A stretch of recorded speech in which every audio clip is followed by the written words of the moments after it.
All right, so let's do a little recap on what we've read so far with Elvis and Kathy. For those of you that have not watched the other videos, you might want to skip ahead to the about the 4 or 5 minute mark, um, and catch up where we're at right now. There's definitely other segments, and let me tell you how to get there. Okay, you're looking at the video right now. Underneath the video, whether you're on the computer or whether you're on your iPhone or tablet, is the name Rare Elvis Photos. You're going to click on that, and then you're going to see a line of text. And one of those texts is going to be playlists and podcasts. You're going to see the Elvis and Kathy podcast. Then you're going to go on there and you're going to go down to the bottom and go down to the very first one and start watching. And then you'll watch them one at a time, and then you'll catch up to this one. So if you're catching us on episode, I believe this is episode about 8 or 9, I think. There's a lot to catch up on, and maybe you just want to recap. That's fine too. But Elvis and Kathy. It kind of starts off with Kathy on the plane. Kathy on the plane the day Elvis Presley died. I'm not going to give you any more details besides that. And then it continues on throughout the episodes where Kathy, she sings boring music. She sings like the Metropolitan Opera or something like that. Boring music. And she's not an Elvis fan, and she gets boring music, Kathy. Yes, it is. She's not an Elvis fan. And she gets the call to fill in when one of Elvis's regular background singers, I guess, leaves because she's having a child or something like that. I can't remember the exact reason. She comes on, not an Elvis fan, and not sure she's going to stay. Thinks that Elvis is probably a whacked out, crazy person because she was raised in the church, and we're talking 1970. So you would think that she would have heard by then that he wasn't a crazy rock and roll person that sets towns on fire, But anyways, so she meets him. He takes a liking to her almost immediately, and before long, he gives her first kiss from him, and she's torn between whether she wants to stay on the tour or go back home and continue singing her boring music. Well, it turns out that she does stay on the tour. And like I said, if you don't want to hear some of this stuff, I'm not going to give you too many details because you really probably should listen to them. It's told much better by Kathy than me. But she becomes romantically involved with Elvis, like fully romantically involved. And so it takes us through the stories of that, of the ups and downs, of the romance, of the tender moments, the sweetness of who Elvis Presley was, some funny moments. So far, in this book, some very sad moments, some upsetting moments, and and Kathy, you can see her right there. She's singing with Elvis. This is, I believe, in '73. This is probably from Aloha from Hawaii. I could be wrong there, but she stayed on tour with Elvis long after her and Elvis had their first romantic time together. She was Elvis's girlfriend. The band knew it. This is while Elvis was married to Priscilla. Anyhow, so as we're going through this book, I'm only on page 99. I don't know where this book goes any more than y'all do because this is an expensive book. It's upwards of $3,000 online, but usually a copy costs $800 to $1,000 for this book. Short print. This is something that if you stick with me reading through this, you're going to learn some things about Elvis that you never heard before. And I think that's the true value of this book. And what I'm trying to bring to y'all is that, we have heard all the same Elvis stories over and over again. A lot of us have. Priscilla tells her tired Elvis stories all over, and there's nothing that ever changes. I don't even know whether we should believe those Elvis stories. But this Elvis and Kathy book, in addition to my Army Days with Elvis that I'm reading with Johnny Lang, that's a podcast as well, and then Child Bride. These are the 3 books that we're reading right now, and we're just beginning to start from here to the great unknown. But I just want to give you a little recap, and let's go ahead and get started with this new reading of Elvis and Kathy. All right, everybody. Like I promised, I was going to get back to reading some Elvis and Kathy. Um, so I, obviously the From Here to the Great Unknown has come out, and I did read a section of that book yesterday, which I'm sure most of you've already seen. It's got a lot of views already today. Regardless, I'm still going to be reading Elvis and Kathy. I'm still going to be reading Child Bride. I'm still going to be reading My Army Days with Elvis, and then I'm going to continue reading From Here to the Great Unknown. I won't have a physical copy, and I'm kind of glad I don't have that because I believe the physical copies left out what I put on the video yesterday, which is probably why it's kind of blown up. Because maybe there's something illegal about it where it couldn't be printed, but it was not illegal, not illegal, but maybe it was some sort of a condition with Priscilla's lawsuit. I don't know, but a lot of people are saying, "Hey, that's not in my book, my physical copy." So I'm glad that I got it. I'm glad that I screen recorded the book, and I'll have it to read to you. And then, of course, I will also probably take over and read the physical copy at some point in time to you guys as well. Those of you that like seeing the pages like this go by instead of the digital one. So like, subscribe, share this video around. Keep watching Elvis and Kathy. There's a lot of great moments to come in this book. A lot of information about Elvis that we're not aware of unless you read this book. All right, so let's we stopped at page 99. So Elvis had both a Jetstar and Lisa Marie well stocked with Tootsie Roll Pops, bubble gum, and chewing gum and Pepsis. The Jetstar had a cup next to each window, and the Lisa Marie had a cup about every other window filled with plenty of goodies. He looked so cute whenever we flew, rolling a Tootsie Pop roll around frantically in his mouth, causing a protruding stick to dance in circles.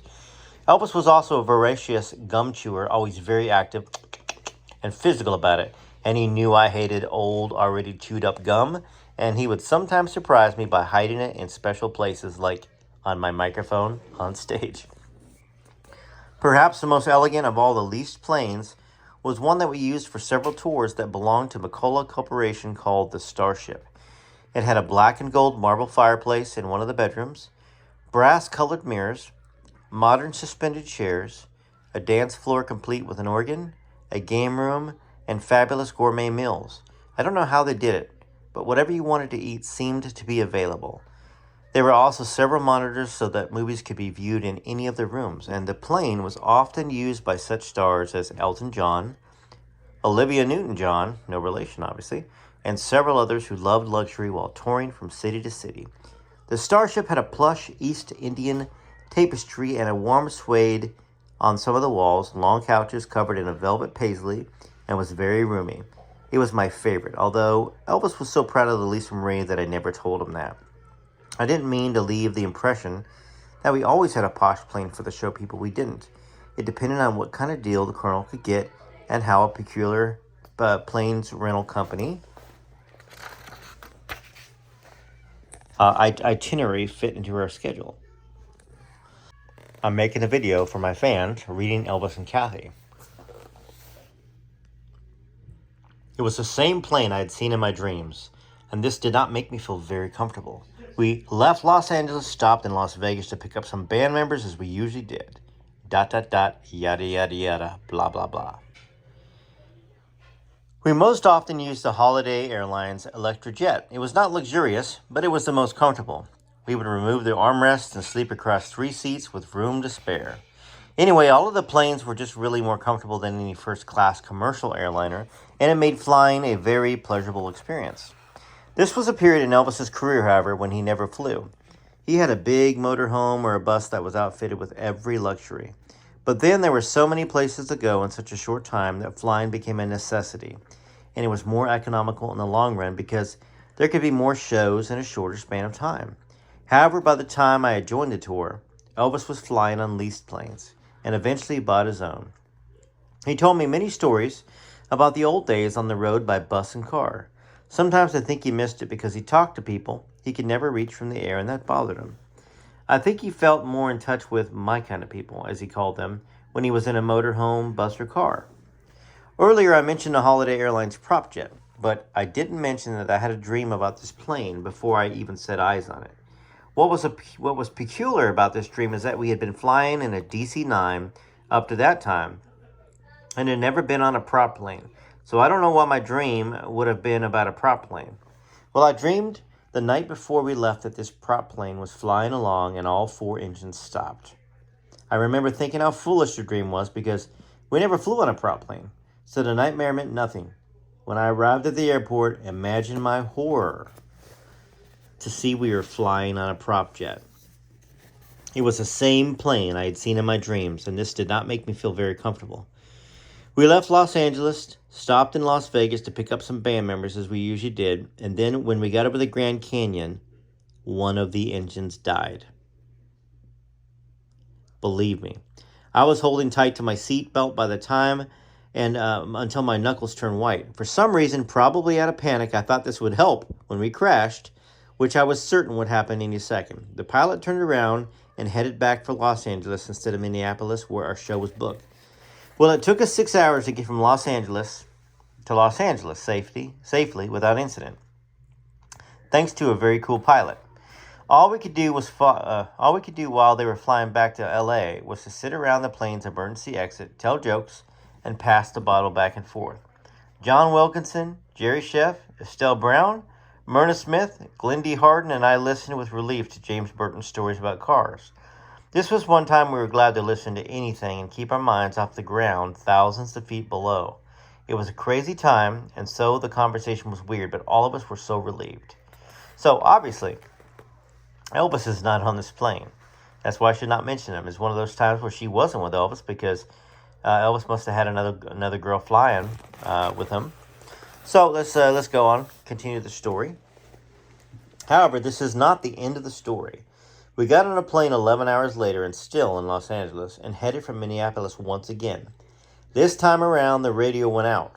We crept into Minneapolis very slowly and just made it in time to go to rehearsal the next day. Those of us from California had not seen a bed for 2 days by this time, and we were so tired we could barely get through the rehearsal.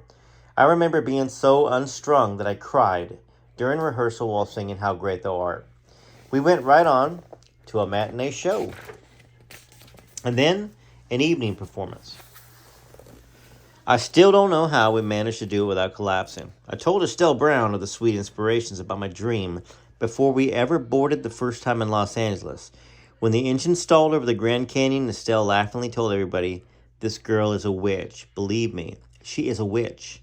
After that, they teased me about knowing what was going to happen, but sometimes I got the feeling that some of them thought I was really clairvoyant. Well, it's a good thing. You maybe should have said something, Kathy. I don't know. I don't know. I guess you're not going to say something. I mean, you're not. She probably didn't think that she actually knew. But if Elvis was on that plane, she better have said something. You know what I'm saying? You better tell me next time, Kathy. Next time you think that the plane's going to crash, baby. Anyways, another time, we were taking off from the Burbank airport on our way to Fresno, and one of the engines blew apart. There was no fire, and we landed safely. But I sure remember that one very vividly. The entire side of my plane was black with slimy oil. Ew. That was one time I flew from Burbank to Burbank in just 10 minutes. Years later, I guess they took off and landed. That's funny. Years later, we had another close call going into Roanoke, Virginia. And by the way, gosh, this was very common back in the days. If you can imagine, the plane safety records, until some major airlines crashed and hundreds of people died, they didn't really care about maintaining these planes. They were lucky, that they didn't always crash all the time. And it wasn't until plane travel became really, really a real thing in the 90s, late 80s, 90s, that plane crashes started happening. And now they got great maintenance. It's very safe to fly, folks. All right, here we go. Years later, we had another close call going into Roanoke, Virginia. Everybody was asleep but myself and Ronnie Mabe, a keyboard player for the Stamps. Ronnie was sitting with me and we were talking. Suddenly, the chartered prop plane took a sharp, steep dive to avoid a small plane. Nobody had their seatbelts fastened. Luggage and people went everywhere. I thought, this is it. We're going to die. I remember crying. Ronnie started saying, "Jesus, Jesus, Jesus," over and over, but the pilot managed to get control of the plane and we landed safely. Nobody was seriously injured, and I think that in itself is a miracle considering how hard we bounced around. There were other close calls, but these are bound to happen when you're flying half the year in all sorts of weather using planes that might not be as carefully checked by mechanics as some commercial airlines checked before taking off. Tell you what, maybe I'm a little psychic, and I'm just thinking I'm actually telling you guys stuff before it happens in a book. And I promise you, I've not read this book before. Most chartered planes do not have all the inspections required of commercial airliners either, so I believe chances of mishaps are much greater on chartered planes. Looking through my scrapbook, I discovered the itinerary for a typical 2-week tour, written and sent to us by Colonel Parker's office. Reading it over, I wonder how we survived the 21-day tours. All right, let's take a look at this itinerary.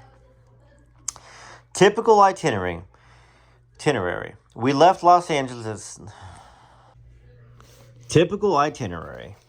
We left Los Angeles at 7 a.m., stopped over in Las Vegas to pick up some band members, and then headed for College Park, Maryland, home of the University of Maryland. However, there were no hotel accommodations for our large group, so we stayed at the Sheraton Inn in New Carrollton, Maryland. We left Los Angeles on Thursday morning and arrived at 6 a.m. on Friday morning in Maryland. That would have been 3 a.m. Los Angeles time. At 3:30 p.m., we took a bus to College Park for a 4 p.m. rehearsal and then finished the rehearsal about 5:30. Took the bus back to New Carrollton, arrived there just in time to get ready for the show. Then we took a bus back to the University of Maryland Fieldhouse where we were performing at 8:30 p.m.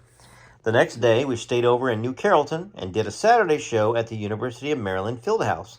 Doing 2 shows at a university was not the norm for a tour, but the University of Maryland was a sellout both nights. In fact, all of Elvis's tour dates were sellouts, unlike other performers. Perhaps some of this was due to the fact that Elvis and the Colonel kept the price down to $10, so everybody could afford to attend. I want to talk about that for just a second here.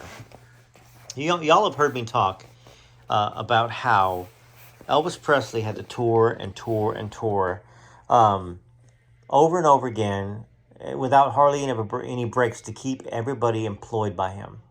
Because he didn't want to let them go. Everybody was on salary.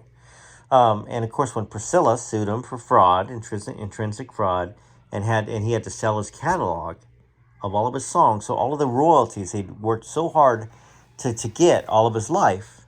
And if you don't know what royalties is, every time a song gets played on the radio, every time a physical unit is sold, you get royalties if you own part of the publishing, which Elvis did. Well, he sold all of that. All of his stuff got sold. And so, throughout later in his career, Elvis Presley, he had to tour over and over and over again. And to keep the tickets at $10 so everybody could come just showed the great love Elvis had for you guys, had for all of us. Because, he wanted everybody that wanted to attend to be able to attend no matter what their financial circumstance was. And that is a great soul. So she goes on to say, many performers charged $25 per person at that time, which did limit the number of people who could afford to hear them. And also, many of these people played to less than capacity. It wasn't shrewdness on Elvis's part. He and the Colonel just felt that everybody in the family should be able to go to his concerts, and he wanted a reasonable price so they could afford to do this. Now, Elvis could have charged $30, $50, $70. He could have done that, and he could have had less shows. I believe his shows still would have sold out, but he could have worked less. Just think about that. But he didn't because of his love for you fans. About 2 shows in Maryland. So after 2 shows in Maryland, we left for Detroit at 7 a.m. on Sunday morning, arriving in Detroit at 10 a.m. in the afternoon. We checked into the Pontchartrain Hotel to change into costume, but we only did a matinee that Sunday afternoon at 2:30 p.m., so we were told to leave all of our luggage on the plane. Well, we did the matinee at 2:30, finished about 4:30. We were back at the airport where we were scheduled to leave at 6 p.m. for South Bend, Indiana, home of Notre Dame University. Well, we checked into the Royal Inn after an hour's flight and had a short breather Sunday night because our next performance wasn't scheduled until Monday night at 8:30 p.m. That gave us most of the day to do what we wanted to do, and then we laid over Tuesday in South Bend so we could do another show at the Notre Dame Athletic Center that night. Well, one more night at the Royal Inn in South Bend, and we were off at 7:30 a.m. Wednesday morning for St. Paul, Minnesota, and an evening show at the St. Paul Civic Center. After checking in at the St. Paul Hilton, we were bused to the Civic Center and stayed over one more night at the Twin Cities. Minnesota and St. Paul share the same airport. They're that close. Another show, and then off again at 7:30 a.m. for Detroit. I don't know why we did a matinee in Detroit and then came back again for an evening performance the next week, but we did. Probably because they wanted another show because Elvis sold it out and they knew he could do it again. But we checked into the Pontchartrain Hotel and then went straight to Olympia Stadium for an 8:30 evening performance. The next morning was a Saturday. The next morning was Saturday, and by 8 a.m. we were en route to Indianapolis, where we checked into the Indianapolis Hilton. After a 2:30 p.m. matinee at the Indianapolis Convention Center, we took the bus back to the hotel, and 2 hours later, we're back on the bus to the Convention Center again, where we did an evening show. Sunday morning, we left for Indianapolis at 7 a.m. for Dayton, Ohio. We barely had enough time to check into the Mall Motor Inn. Then we were hurried onto a bus and the University of Dayton Arena for a 2:30 p.m. matinee. We finished the matinee and caught the bus back to the Mall Motor Inn about 5 p.m. When we rested for 2 hours and back on the bus for the University of Dayton Arena for an evening performance. Now, what's Elvis doing during this time? I guarantee you, Elvis is talking with people after the show.